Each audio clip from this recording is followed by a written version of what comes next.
Welcome to MiConvert.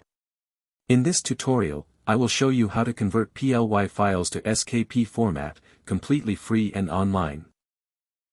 Open your browser and search for PLY to SKP MiConvert.com. Click on the first result to go straight to the converter.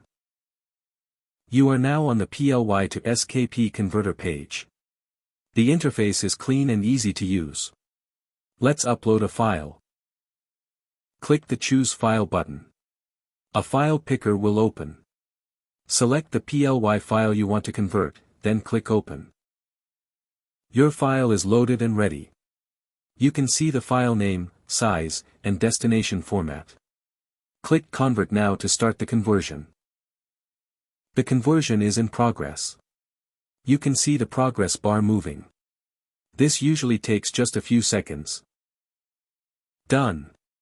Your file has been successfully converted. Click Download to save the SKP file to your computer. That's it. Visit MiConvert.com for more free conversion tools. Subscribe for more tutorials. Thanks for watching.